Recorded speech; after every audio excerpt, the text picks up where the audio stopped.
Hello friends, आप लोग का स्वागत है मैक्सिमम गेन यूट्यूब चैनल पे।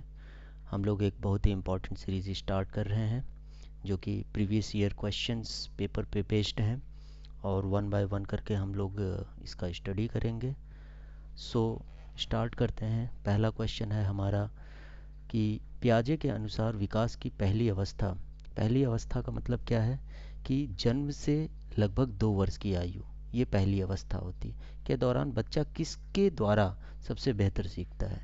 तो आप बताइए, क्या ये जो बच्चा है ये क्या चिंतन के द्वारा, अमूर्त तरीके से चिंतन के द्वारा कोई चीज़ सीख रहा है यहाँ पे? दूसरी चीज़, बिल्कुल नहीं, इसके द्वारा बिल्कुल नहीं सीख सकता है ये। ठीक है, यानी कि चिंतन के द्वारा ये नहीं सीख रहा है। ये सीख कैसे रहा है? क्या ये भाषा के नए अर्जित ज्ञान के अनुप्रयोग द्वारा सीख रहा है? क्या इसको लैंग्वेज आती है, हिंदी, इंग्लिश? बिल्कुल नहीं, ये भी नहीं आती है। थर्ड ऑप्शन, इंद्रियों के प्रयोग द्वारा यानी ये क्या देखकर, चीज़ों को छूकर, उनको पकड़ने की कोशिश करके, उनको जो है कि चूसने की कोशिश करता है। जैसे आप कोई चीज़ देते हो तो बच्चे क्या करते हैं, तुरंत मुंह में डाल के उसको चूसने लगते हैं। ठीक है, तो ये थर्ड ऑप्शन है, इसका करेक्ट ऑप्शन है। क्योंकि थर्ड के बाद हमारा ये जो लास्ट ऑप्शन है, कंप्रीहेंडिंग न्यूट्रल वर्ड्स, यानी निष्क्रिय शब्दों को समझने के द्वारा, तो ऐसा है क्या? बिल्कुल नहीं, ये शब्दों की पहचान इनके अंदर नहीं होती है। तो प्याजे ने जो सबसे इम्पोर्टेंट चीज़ बताया था कि पहली अवस्था जो होती है संवेदी पेशी अवस्था ही होती है।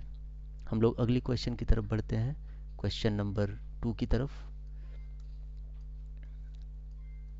यहाँ पे क्या है, सबसे अधिक गहन और जटिल समाजीकरण होता है।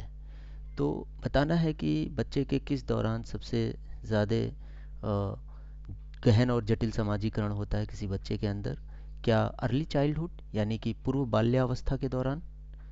तो ऐसा है क्या? ऐसा बिल्कुल नहीं है, ये पूर्व बाल्यावस्था के दौरान ऐसा नहीं होता है। क्या प्रौढ़ावस्था के दौरान, एडल्टहुड के टाइम पे? बिल्कुल नहीं। थर्ड, व्यक्ति के पूरे जीवन में क्या होता ही रहता है? बिल्कुल नहीं, ये भी नहीं है। सो जो हमारा लास्ट क्वेश्चन ऑप्शन है किशोरावस्था के दौरान, बिल्कुल। इस टाइम पे बच्चों के दिमाग में तरह तरह के, यहाँ पे देख सकते हैं, जब किशोरावस्था के दौरान में बच्चे बच्चियाँ होते हैं तो उनके दिमाग में तरह तरह के क्वेश्चनिंग्स उनके माइंड में आते रहते हैं। यानी कि सबसे अधिक गहन और जटिल समाजीकरण इसी एज में होता है, यानी कि किशोरा अवस्था के टाइम पर। ठीक है, इसी टाइम में बच्चे क्या हैं कि वो समूह निर्माण की प्रवृत्ति उनके अंदर जागती है, मैत्री भावना का विकास होता है। इस समय दोस्ती बनाने में ज़्यादा विश्वास करते हैं, सामाजिक गुणों का विकास होता है उनके अंदर, और ये एक समूह में रहना चाहते हैं। ठीक है, इनके अंदर सामाजिक परिपक्वता की भावना आती है और इनका बहिर्मुखी प्रवृत्ति, यानी कि डिफरेंट डिफरेंट चीज़ें इनके दिमाग में चलती रहती हैं। यानी कि यही ऐसा समय होता है जहाँ पर सामाजिकरण की प्रक्रिया को समृद्ध, गहन और जटिल बनाता है इन बच्चों को। ठीक है, हम अगले क्वेश्चन की तरफ बढ़ते हैं। हमारा क्वेश्चन नंबर 3 है, इसको आप लोग बताइएगा। आनुवंशिकता को डैश सामाजिक संरचना माना जाता है। तो ये जो आनुवंशिकता है, ये किस चीज़ को, यहाँ पे आप देखिए पहला क्या ऑप्शन दिया हुआ है, डायनेमिक, गत्यात्मकता। क्या ये इस तरीके आनुवंशिकता को क्या गत्यात्मकता यानी कि डायनेमिक तरीके से माना जाता है? बिल्कुल नहीं। ठीक है, क्या ये आनुवंशिक जो होते हैं वो स्थिर होते हैं? बिल्कुल, ये स्थिर होते हैं। ये वंशानुक्रम या आनुवंशिक गुण प्रत्येक व्यक्ति को अपने माता पिता से प्राप्त होते हैं, जो कि स्थिर होता है, और वातावरणीय प्रभाव से इन गुणों को दिशा व दशा मिलती है। इसलिए जो वातावरण में जो सामाजिक संरचना का गत्यात्मक पहलू है, जबकि वंशानुक्रम स्थिर पहलू है। ठीक है, तो हमारा करेक्ट ऑप्शन बी हो जाएगा। और ये थर्ड ऑप्शन की तरफ देखें, प्राइमरी, बिल्कुल नहीं, ये भी नहीं है। और क्या ये सेकेंडरी है? बिल्कुल नहीं। ठीक है, तो जब भी आनुवंशिकता की बात आए तो हमेशा ये क्या होता है, स्टैटिक होता है। ठीक है, नेक्स्ट क्वेश्चन की तरफ हम बढ़ते हैं। हमारा नेक्स्ट क्वेश्चन क्या है? सीखने की वह सिद्धांत जो पूर्ण रूप से और केवल अवलोकनीय व्यवहार पर आधारित है, सीखने के किस सिद्धांत से संबद्ध है? तो ये किस सिद्धांत से संबद्ध है, बताइए, इसमें कौन सा है? फर्स्ट ऑप्शन, क्या ये व्यवहारवादी है? क्या ये व्यवहारवादी है? ठीक है, अवलोकनीय व्यवहार पर आधारित है, बिल्कुल एकदम सही बात है। हम इस सिद्धांत के तहत हम क्या कर सकते हैं? देखकर समझकर हम चीज़ों को एनालिसिस कर सकते हैं। ठीक है, सीखने की ये जो व्यवहारवादी सिद्धांत के प्रतिपादकों का मानना है कि जो सीखने के लिए उद्दीपक का होना बहुत आवश्यक है। व्यक्ति उद्दीपक के प्रति प्रतिक्रिया करता है, सीखता है, या प्रतिक्रिया से प्राप्त होने वाले परिणाम को ध्यान में रखकर सीखता है। और इनका मानना होता है कि जो सीखना है वो अवलोकनीय व्यवहार पर आधारित होता है। इसमें सूझ या अंतर्दृष्टि की आवश्यकता नहीं होती है। ठीक है, अगले क्वेश्चन की तरफ हम बढ़ते हैं। इसमें क्या पूछा है? निम्नलिखित में से कौन सा समझ के लिए शिक्षण को प्रदर्शित नहीं करता है? ठीक है, ये बताना है। अब देखिए, इस टाइप का क्वेश्चन बहुत आता है कि नहीं करता है, नहीं वाले पे विशेष तौर पे ध्यान दीजिएगा। यानी कि 3 इसमें होंगे और 1 नहीं होगा। और क्या चीज़ पूछ रहा है? कौन सा समझ के लिए शिक्षण प्रदर्शित नहीं करता है। ठीक है, तो फिफ्थ का जो करेक्ट आंसर होगा कि एकाकी तथ्यों और प्रक्रियाओं को याद करने योग्य बनाना। तो हम इस पे मार्क कर लेंगे, ये नहीं है, बाकी सब है। जैसे देखो आप, समानता और अंतर देखने के लिए सहायता करना, बिल्कुल ये ज़रूरी है शिक्षण के लिए, समझ के लिए ज़रूरी है। ठीक है, और जो थर्ड ऑप्शन है, अवधारणा को अपने शब्दों में अभिव्यक्त करने को कहना, बिल्कुल ये भी ठीक है। और उदाहरण उपलब्ध कराने के लिए पढ़ाना। ठीक, तो समझ के लिए जो शिक्षण है ये तीनों है और ये नहीं है। ठीक है, अगला क्वेश्चन, अगले क्वेश्चन की तरफ हम चलते हैं, क्वेश्चन नंबर 6 की तरफ। यहाँ पे क्या है? निम्नलिखित में से कौन सी विशेषता आंतरिक रूप से अभिप्रेरित बच्चों के लिए सही नहीं है? ठीक है, अभिप्रेरित बच्चे यानी कि जो मोटिवेटेड चिल्ड्रेन है, कौन सा नहीं है? इसमें भी देखिए, इस क्वेश्चन पे ज़रूर ध्यान दीजिएगा, नहीं पूछा हुआ है। तो मोटिवेटेड चिल्ड्रेन यानी कि जो अभिप्रेरित बच्चे हैं उनके लिए सही नहीं है। ठीक है, तो इसमें से कौन सा सही नहीं है? ये आपका, वे कार्य करते समय उच्च स्तर की ऊर्जा प्रदर्शित करते हैं। तो ये तो है, ठीक है, ये तो है। दूसरा, वे चुनौती भरे कार्यों को पसंद करते हैं, बिल्कुल ये भी पसंद करते हैं, ये भी पसंद करते हैं। ठीक है, सी, वे हमेशा सफल होते हैं, ये ज़रूरी नहीं है कि वो हमेशा सफल ही होंगे। ठीक है, जो मोटिवेटेड चिल्ड्रन हैं, जो अभिप्रेरित बच्चे हैं, वो ज़रूरी नहीं है कि वो हमेशा सफल ही हों। अच्छा, फोर्थ ऑप्शन क्या है? उन्हें कार्य करने में आनंद आता है, बिल्कुल उनको कार्य करने में आनंद आता है मोटिवेटेड चिल्ड्रंस को। ठीक है, नेक्स्ट क्वेश्चन की तरफ चलते हैं हम। अगला क्वेश्चन है हमारा, एक शिक्षिका प्रतिभाशाली बच्चों की योग्यताओं की उपलब्धि चाहती है, उसे क्या नहीं करना चाहिए? फिर से यहाँ पे ध्यान दीजिएगा, क्या नहीं करना चाहिए? ठीक है, तो उसे क्या नहीं करना चाहिए, देखते हैं। विशेष ध्यान के लिए उन्हें समकक्षियों से अलग कर देना चाहिए, क्या उसको ऐसा करना चाहिए?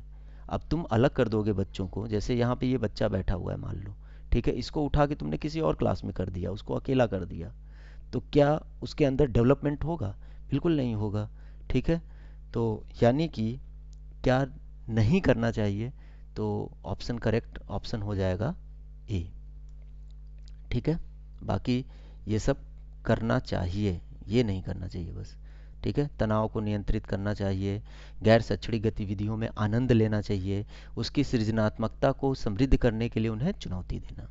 ठीक है, ताकि वो और मोटिवेटेड रहें। क्वेश्चन 8, छोटे शिक्षार्थियों में निम्नलिखित में से कौन सा लक्षण पठन कठिनाई का नहीं है? तो इसमें कौन सा नहीं है ये बताना है। फिर से आपका यही बात आ गई, पठन कठिनाई का नहीं है ये बताना है। तो ऑप्शन हम देखते हैं, शब्दों और विचारों को समझने में कठिनाई। अब बताइए, शब्दों और विचारों को समझने में कठिनाई हो रही, क्या नहीं है? पठन, पठन का मतलब क्या है? पढ़ना, ठीक है। ये समझने वाली बात कहाँ से आ गई? ठीक है, तो यानी कि जो नहीं है, this is the correct answer. ठीक है, बाकी सब पठन कठिनाई वाला है। सुसंगत वर्तनी में कठिनाई होती है, वर्ण एवं शब्द पहचानने में कठिनाई होती है। ठीक है, देखिए ये बच्चा दिख रहा है ना, इसको पठन गति और प्रभाव में कठिनाई, एकदम से स्पीडली नहीं बोल पाते हैं। ठीक है, तो ये सब पठन कठिनाइयाँ होती हैं इन लोगों को, इन बच्चों को। ठीक है, अगला क्वेश्चन पे हम आते हैं। पहला क्या है? शिक्षार्थियों का आत्म नियम किसकी ओर संकेत करता है? जो शिक्षार्थी होते हैं उनका आत्म नियम किसकी ओर संकेत करता है, ये बताना है। ठीक है, तो हम देखते हैं, जैसे यहाँ पे देखिए, आत्म नियम का मतलब क्या है? Self regulation.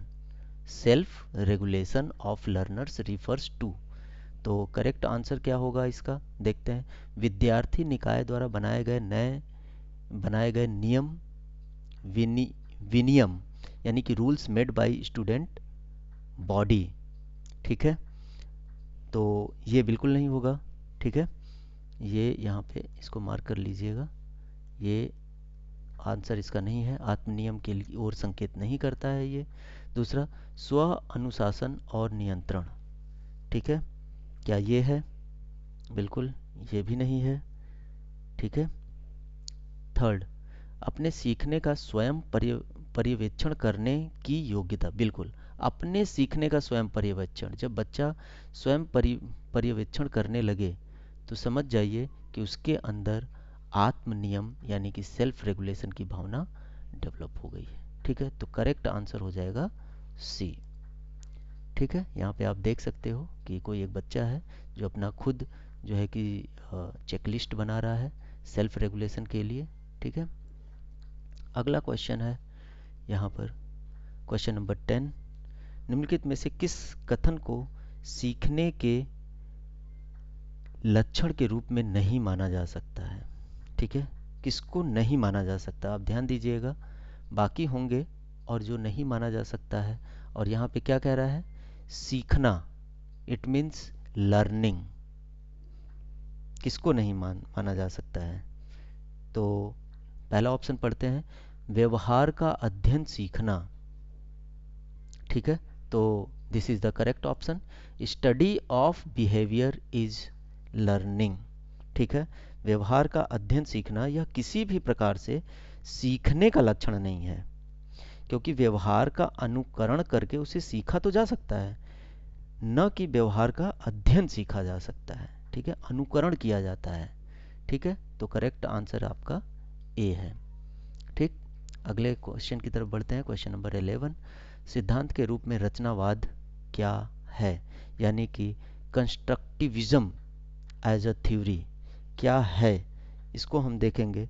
तो इसमें सही क्या है, इस सिद्धांत को, रचनावाद के बारे में कौन सा सिद्धांत इम्पोर्टेंट है?